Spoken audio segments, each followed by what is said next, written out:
What if the person you trusted the most was hiding a monstrous secret? What if a grieving mother's desperate cries were nothing more than a carefully crafted lie? For 9 days, the world believed Susan Smith was a heartbroken mother searching for her missing sons. But behind those tears lurked a truth so disturbing it shattered America. In this video, we've uncovered shocking new details from Susan Smith's chilling confession. We'll break down the psychological mind games, the interrogation tactics that cracked her, and the one crucial mistake that exposed her horrifying lie. But the real question is, did Susan Smith act alone, or was there something even more sinister at play? October 25, 1994. A cold, quiet evening in Union, South Carolina. Susan Smith, a 23-year-old mother, makes a frantic 911 call. Her voice trembles as she tells the dispatcher a horrifying tale. Her car has been hijacked at gunpoint by a black man, and her 2 young sons, 3-year-old Michael and 14-month-old Alex, are still inside. Within hours, the nation erupts. News stations broadcast Susan's tearful pleas for her children's safe return. Flyers with Michael and Alex's innocent faces are plastered everywhere. Police launch a massive manhunt. Roadblocks are set up, and volunteers comb through forests and back roads, desperate for any sign of the missing boys. America is gripped by the heartbreaking tragedy of a mother whose worst nightmare has come true. On the 8th day of the search, November 2nd, 1994, Susan and her estranged husband, David, appear again on national television, pleading for the safe return of their children. But beneath the surface, something feels off. Investigators notice inconsistencies in Susan's story. The timeline is shaky, and the location where the so-called carjacking took place doesn't make sense. Witnesses report no suspicious activity in the area. As the days drag on, the cracks in Susan's story begin to widen. And then there's her demeanor. In front of the cameras, she sobs and begs for help, but detectives watching closely see something else, something unsettling in her eyes. Not fear, not despair, something colder, something calculated. As suspicions grow, law enforcement pushes harder. The pressure is mounting, and soon, the perfect mother America thought they knew will unravel in the most chilling way imaginable. As the days passed with no sign of Michael and Alex, investigators turned up the heat. The FBI brought in criminal profilers, experts trained to read between the lines of a suspect's words, gestures, and emotions. They meticulously analyzed Susan's media appearances, watching frame by frame. Something wasn't right. Her tears seemed forced, her distress rehearsed. Why wasn't she behaving like a frantic mother desperate to find her children? Where was the fear, the urgency? And most concerning of all, there were no signs of a struggle at the supposed crime scene. No skid marks, no signs of panic. It was as if the carjacking had never happened. Then came the biggest red flag of all. Investigators uncovered a recent breakup that shifted everything into focus. Susan had been romantically involved with a wealthy man, Tom Findley. But on October 17th, in a devastating letter, Findley made his stance clear.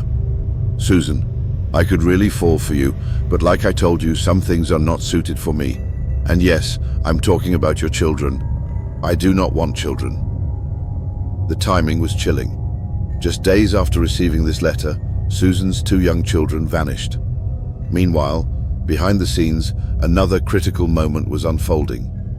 On October 27, 1994, Susan was summoned to the Union County Sheriff's Office to be interviewed by an FBI polygraph operator. The results were telling, and the pressure on her mounted. As law enforcement connected the dots, they realized Susan's story wasn't just falling apart, it was completely unraveling. And they were about to push her to her breaking point. With pressure mounting and public suspicion growing, detectives knew they had to break Susan's carefully crafted facade. For days, she clung to her story, insisting she was innocent, repeating the same fabricated tale. But investigators had a strategy, one that would expose the truth in the most unexpected way.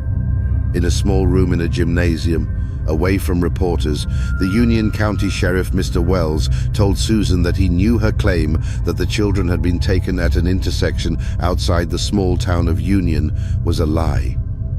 "This could not have happened as you said," he told her, sitting face to face with her. Silence. Her lips quivered, her breathing became unsteady, and then she broke. On November 3rd, 1994, she finally confessed the unthinkable. She had never been carjacked. There was no masked man. Instead, she had driven her car to Lake John D. Long, with her 2 innocent boys still strapped inside. As she stepped out of the vehicle, she placed it in neutral and watched as it slowly sank, her children trapped inside. The truth was more horrific than anyone imagined. Susan had done it herself. She later admitted that her decision had been driven by desperation, by a desire to be with her wealthy lover. "I was very emotionally distraught. I didn't want to live anymore. I felt like things could never get any worse," Susan Smith wrote in her chilling confession. "I felt I couldn't be a good mum anymore, but I didn't want my children to grow up without a mum. I felt I had to end our lives to protect us all from any grief or harm." These words, haunting, desperate, paint a picture of a woman on the edge. But were they the words of a mother consumed by depression, or the calculated confession of a killer trying to justify the unthinkable? In the late afternoon of November 3rd, 1995, Department of Natural Resources divers recovered Susan's car from the lake, with the lifeless bodies of Michael and Alex still inside. On the same evening, Union County Sheriff Howard Wells delivered the news to a stunned nation. Susan Smith was arrested and charged with 2 counts of murder in connection with the deaths of her children. The nation recoiled in horror. A mother's love is supposed to be unconditional, but Susan had chosen herself over her own flesh and blood. Just days later, on November 6th, hundreds gathered to mourn Michael and Alex. Their tiny bodies were placed in the same casket, a final symbol of their unbreakable bond. The trial of Susan Smith began in July 1995, captivating the nation. Charged with the murders of her 2 sons, Susan faced the death penalty. Prosecutors painted a picture of a cold, calculated mother who drowned her children to pursue a romantic relationship. The defense, however, told a different story. They argued that Susan was a deeply troubled young woman suffering from depression, trauma, and a lifetime of emotional abuse. Her attorneys pleaded for mercy, urging the jury to consider her fragile mental state.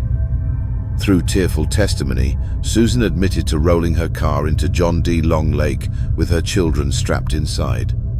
The jury listened as witnesses described her inconsistent statements and how she falsely claimed a black man had kidnapped her sons. On July 26, 1995, David Smith took the stand.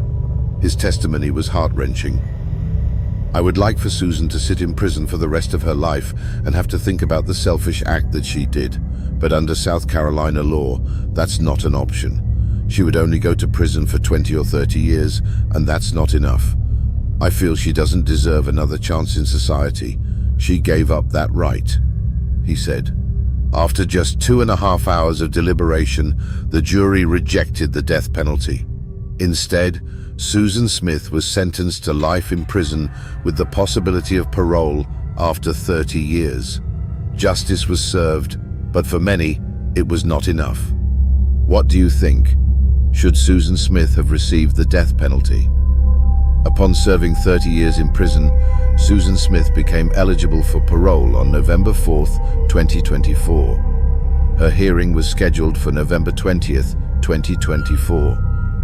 Then, 53-year-old Susan was unanimously denied parole after she appeared before the board for the first time. Susan Smith's ex-husband, David Smith, was emotional as he asked the board to deny parole. "This wasn't a tragic mistake. She purposely meant to end their life," he said, adding, "I've never felt any remorse from her for it. Her next opportunity is in 2 years." The case of Susan Smith remains one of the most chilling crimes in modern history, Was she a broken woman consumed by mental illness, or was this a selfish act driven by her desire for a new life, one without her children? We may never truly understand what was going through her mind that night, but one thing is certain: Michael and Alex Smith deserved better.